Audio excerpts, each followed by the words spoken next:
Good day everyone. आज हम लोग एनडीए 2016 का जो पहला पेपर है उसकी स्पॉटिंग है, इसको हम लोग देख रहे हैं। पहला क्वेश्चन देखिए आप लोग। She said that she was understanding his point of view very well. देखिए 2016 के दूसरे जो पेपर था एनडीए का, उसमें भी सेम इसी कॉन्सेप्ट के ऊपर क्वेश्चन है। लास्ट वीडियो में मैंने वो एक्सप्लेन भी किया है और मैंने आपको ये भी बताया था कि यूपीएससी जो है क्वेश्चन रिपीट करती है, उसी कॉन्सेप्ट पे बार बार क्वेश्चन रिपीट होंगे, इसीलिए प्रीवियस ईयर के पेपर्स देखना बहुत ज़रूरी है सर। चलिए हम लोग देख रहे हैं कि यहाँ पे इसने इस वर्ब को अंडरस्टैंडिंग यानी कॉन्टिन्यूस फॉर्म में लिखा है। And I told you last time, जो लास्ट वीडियो हम लोगों ने बनाई थी उसमें मैंने आपको बताया था कि कुछ वर्ब्स होती हैं जिनको हम लोग कॉन्टिन्यूस फॉर्म में यूज़ नहीं कर सकते, और ख़ास तौर पे वर्ब्स ऑफ परसेप्शन, और उसमें एग्जैक्टली ये एग्जाम्पल दिया भी था। तो मैंने बताया था कि भैया अंडरस्टैंड हो गया, आपका सीइंग हो गया, लुकिंग हो गया, ठीक है सर,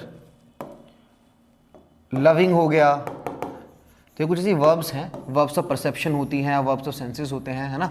तो इन वर्ब्स को हम लोग कॉन्टिन्यूस फॉर्म में यूज़ नहीं करते, इन सभी चीज़ को हम लोग एज वर्ब यूज़ नहीं करते। इसी कैटेगरी में आती है अंडरस्टैंडिंग। अगर सही सेंटेंस आपको यहाँ लिखना है तो आपको लिखना पड़ेगा she said that she understood, ऐसा आप लिखेंगे। नॉर्मली आपने देखा होगा लोग एक दूसरे को बोलते रहते हैं यू आर लुकिंग गुड, बिल्कुल गलत है। लुकिंग एक ऐसी वर्ब है जिसको तुम लोग कभी भी कॉन्टिन्यूस फॉर्म में यूज़ नहीं करोगे, आप बोलोगे यू लुक गुड, ठीक है। और इस कॉन्सेप्ट पे है ना, नाउ एंड देन कोई ना कोई क्वेश्चन आता रहता है, और यूपीएससी खास तौर पे अपने आपको रिपीट करती है। तो I am warning you guys कि जितने भी प्रीवियस ईयर के पेपर्स हैं आप उनको देख के जाइए, सारे के सारे क्वेश्चंस को बारीकी से समझ के जाइए, उनके पीछे का जो कॉन्सेप्ट है आप उनको समझ के जाए, पेपर आपके लिए बहुत आसान आएगा। All the houses having been washed away by the floods, the villagers sought shelter in the panchayat office. देखिए इस पूरे के पूरे सेंटेंस में कोई एरर नहीं है। अगर कोई एरर होती तो वो यहाँ पे उस एरर को बनाते, अगर बनाने का स्कोप होता, अगर किसी का मन है कि मुझे नई सेंटेंस में एरर बनानी है, अगर एग्जामिनर के पास स्कोप होता तो लगभग वो यहाँ बनाता, मतलब मेजरली इसी पार्ट में वो एरर बनाते हैं, ठीक है। तो यहाँ पे वो बीन यहाँ से हटा देते, बोलते the house is having washed away. Normally ऐसी एग्जैक्ट एरर ये आएगी आपके पास, अगर इस कॉन्सेप्ट पे आएगी तो आप वहां देखेंगे तो लिखा होगा all the houses having washed away, वहां बीन नहीं होगा। तो अगर एरर वो बनाएगा एग्जामिनर तो ऐसी कुछ एरर बनाएगा। अगला, it is necessary for us to familiarise with and get used to the ways of the people among whom we live. देखिए सर यहां पे जो एरर है वो इस पार्ट में है। बेसिकली यहां पे होना चाहिए था फैमिलराइज के बाद ourselves की जरूरत है। यहां पे एक रिफ्लेक्सिव प्रोनाउन की आवश्यकता आपको है, और रिफ्लेक्सिव प्रोनाउन का जो कॉन्सेप्ट है, आप प्रोनाउन का चैप्टर उठाइए और शायद पहला रूल या दूसरा रूल हर बुक में नॉर्मली आपको रिफ्लेक्सिव प्रोनाउन का ही मिलेगा। शॉर्ट में मैं आपको यहां थोड़ा सा समझाने की कोशिश करूंगा। देखिए नॉर्मली क्या होता है कि सब्जेक्ट होता है, वर्ब होता है और ऑब्जेक्ट होता है। ये वर्ब जो है, मैं बात कर रहा हूँ एक्शन की, ऐसा वर्ड जो एक्शन दिखाए, इस एक्शन को जो करता है उसको हम बोलते हैं सब्जेक्ट, और सब्जेक्ट के इस एक्शन को करने का प्रभाव इसके ऊपर पड़ता है उसको हम बोलते हैं ऑब्जेक्ट। कई बार क्या होता है कि सब्जेक्ट कोई ऐसा एक्शन करेगा जिसका प्रभाव खुद सब्जेक्ट के ऊपर ही पड़ेगा, ना कि ऑब्जेक्ट के ऊपर। तो उस केस में हम लोग रिफ्लेक्सिव प्रोनाउन का इस्तेमाल करने की कोशिश करते हैं। जैसे मैंने यहाँ लिखा आई एंजॉयड। अब आप देखिए सब्जेक्ट ये है क्योंकि ये काम कर रहा है, और ये वर्ब है, तो सब्जेक्ट यहां जो काम कर रहा है उसका प्रभाव किसी और के ऊपर ट्रांसफर ना होके सब्जेक्ट के ऊपर ही ट्रांसफर होगा। भाई आई ने एंजॉय किया तो उसका प्रभाव भी, इस एक्शन का प्रभाव भी आई के ऊपर ही पड़ेगा। इसके लिए यहां पे हमको एक रिफ्लेक्सिव प्रोनाउन यहां लगाना पड़ेगा। जब ऐसा होगा कि सब्जेक्ट जो एक्शन करे उसका प्रभाव खुद सब्जेक्ट पे ही पड़े तो ऑब्जेक्ट की जगह एक रिफ्लेक्सिव प्रोनाउन आता है। ये जो कॉन्सेप्ट्स हैं इनके ऊपर है ना काफ़ी डिटेल्ड डिस्कशन होना चाहिए क्लासरूम में। इतनी जल्दी ये समझे जा नहीं सकते हैं। चलिए अगला क्वेश्चन देखिए। The mother asked the child why did she cry out. देखिए ये जो पार्ट है और ये पार्ट है, इन दोनों पार्ट को जोड़ने वाला जो वर्ड है वो ये है वाई, और वाई होता है एक सबऑर्डिनेट कंजंक्शन। और सबऑर्डिनेट कंजंक्शन अगर वाई है तो वाई ने जिस क्लॉज को जोड़ा है तो वो क्लॉज हो जाएगा सबऑर्डिनेट क्लॉज। अगर ये सबऑर्डिनेट कंजंक्शन है तो इस कंजंक्शन ने जिस सेंटेंस को जोड़ा है वो सेंटेंस भी कैसा हो जाएगा, वो क्लॉज भी कैसा हो जाएगा, सबऑर्डिनेट क्लॉज। और सबऑर्डिनेट क्लॉज कभी भी इंटरोगेटिव फॉर्म में नहीं लिखे जाते, असर्टिव फॉर्म में यानी पॉजिटिव फॉर्म में लिखे जाते हैं। यानी इसके लिखा जाएगा ऐसे, why she cried out. Again ये भी जो टॉपिक है, ये भी जो कॉन्सेप्ट है, ये ऐसा नहीं है कि आप बस एक एग्जांपल को उसको देख के आप सीख लेंगे। इसके लिए भी आपको डिटेल्ड लेक्चर चाहिए, डिस्कशन चाहिए, डाउट्स चाहिए, प्रैक्टिस शीट्स चाहिए, है ना।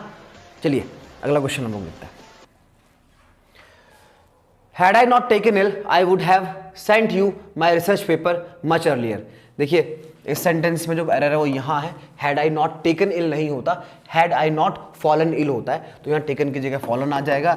ये बेसिकली जो बेसिक वोकैब है उसका एरर है, कोई खास इसमें ग्रामर यूज नहीं की जाएगी।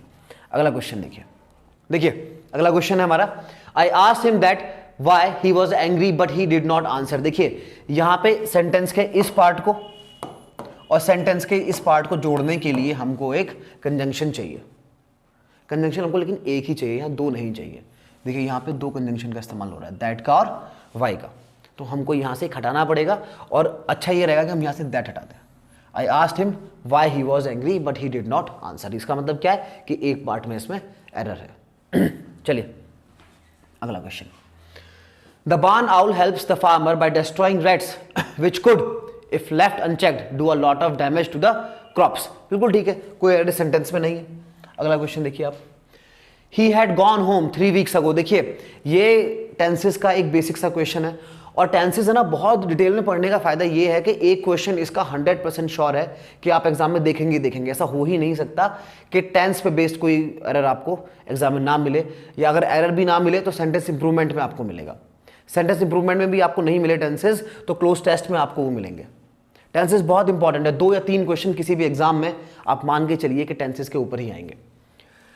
अब पास का एक्शन हो रहा हो और प्लस पास का टाइम भी दिया गया हो, यानी एडवर्ब ऑफ टाइम कहां हो, पास की हो, तो उस सेंटेंस को हम लोग पास इंडेफिनिट में बनाते हैं। पास इंडेफिनिट में यानी सब्जेक्ट के बाद वर्ब की सेकंड फॉर्म या सब्जेक्ट के बाद डिड और फिर वर्ब की फर्स्ट फॉर्म। अब यहां देखिए आप, ये एक्शन है जो पास्ट में हुआ और साथ में पास्ट में एक्शन कब हुआ, ये टाइम भी दिया गया है 3 हफ्ते पहले। तो जो कंडीशंस हैं ये पास्ट इंडेफिनिट की हैं, ना कि पास्ट परफेक्ट की।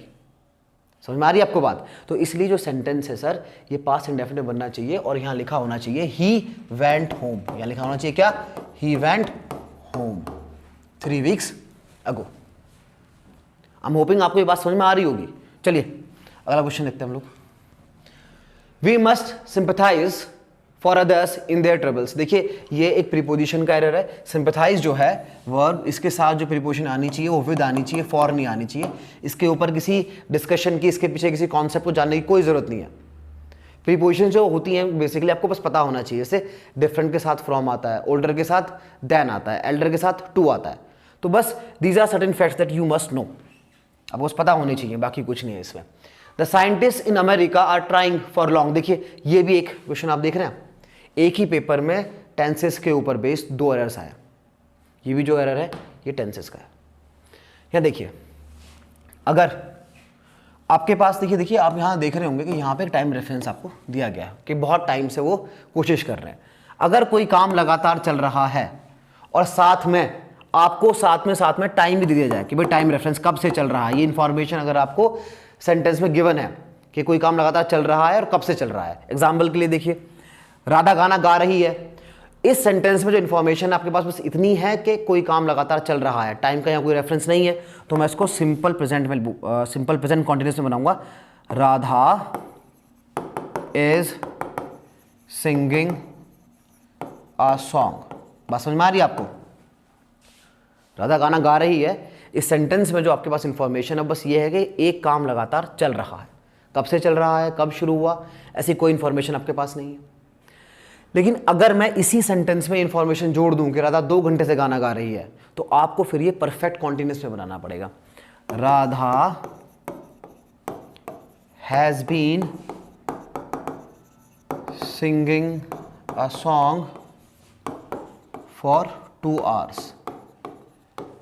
फर्क देख लीजिए आप साफ साफ कि भाई यहाँ पे क्या है, सिर्फ एक काम लगातार चल रहा है, टाइम का कोई रेफरेंस नहीं है, कब से चल रहा है, कब शुरू हुआ। यहाँ पे भी बात तो वही है कि काम लगातार चल रहा है, लेकिन साथ में टाइम का रेफरेंस है कि कब से लगातार चल रहा है या कब शुरू हुआ। यहाँ भी देखिए, यहाँ पे एक टाइम का रेफरेंस है कि काफ़ी समय हो गया है, साइंटिस्ट को कोशिश करते करते काफ़ी समय हो गया, यानी टाइम का रेफरेंस है। यानी ये सिंपल कॉन्टिन्यूस में नहीं बन सकता, यानी ये परफेक्ट कॉन्टिन्यूस में बनेगा। और यहाँ आर की जगह सर क्या आ जाएगा, हैव बीन आ जाएगा। बहुत आसान है ये, पर टेंसेस के क्वेश्चन करने के लिए थोड़ी सी प्रैक्टिस और थोड़ा सा डिस्कशन आपको चाहिए, और कुछ नहीं। बहुत आसान क्वेश्चन आते हैं आपके इसके। चलिए, मैं इसी के साथ है ना एक छोटा सा कॉन्सेप्ट आपके साथ इस क्लास में सोच रहा हूँ कि मैं डिस्कस कर लूँ। वो क्या है, वो जो आपने क्वेश्चन देखा था ना आपको ने, जहाँ मैंने बोला कि भाई जितने भी सब ऑर्डिनेट क्लॉज होते हैं, सब ऑर्डिनेट क्लॉज जो होते हैं वो कभी भी इंटेरोगेटिव फॉर्म में नहीं लिखे जाते, वो हमेशा असर्टिव फॉर्म में यानी पॉजिटिव फॉर्म में लिखे जाते हैं। ठीक है, उसके पीछे क्या कॉन्सेप्ट है, आप कैसे पहचानोगे कि जो क्लॉजेज हैं, कि जिस क्लॉज की बात हो रही है वो सबऑर्डिनेट क्लॉज है या वो कोऑर्डिनेट क्लॉज है। पहचानने के लिए एक सिंपल सा मैं तरीका आपको बता रहा हूँ, ये शॉर्टकट है, जुगाड़ है। देखिए, ये कुछ कंजंक्शन होता है, बहुत ज़्यादा मैं आपको इस वीडियो में बता नहीं पाऊंगा, लेकिन आपका काम चल जाए इतना मैं आपको यहाँ बता दूंगा।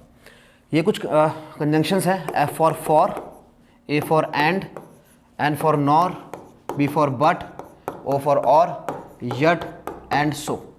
तो इन सारे के सारे कंजंक्शंस को आप फैन बॉयज के नाम से याद कर सकते हैं, तो आपको एक बार में याद हो जाएंगे। ये जितने भी कंजंक्शंस हैं ये हैं हमारे कोऑर्डिनेट कंजंक्शंस, कोऑर्डिनेट कंजंक्शंस। और अगर ये कंजंक्शन किसी सेंटेंस को दूसरे सेंटेंस से जोड़ते हैं तो जो बाद वाला क्लॉज होगा वो भी कोऑर्डिनेट क्लॉज ही होगा। समझ में आ गई आपको बात। इनके अलावा अगर कोई और कंजंक्शन यूज किया जा रहा है, चाहे वो वाई है, चाहे वो दैट है, चाहे वो बिकॉज है, जो भी है, इनके अलावा कोई और कंजंक्शन अगर सेंटेंस में यूज हुआ है तो कंजंक्शन जिस दूसरे सेंटेंस को साथ जोड़ रहा है ना वो सबऑर्डिनेट क्लॉज ही होगा।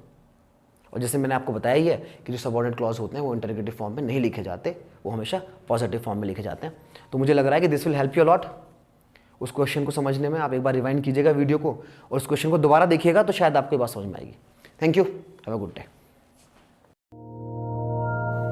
Dehradun Defense Academy, where excellence is the only aim.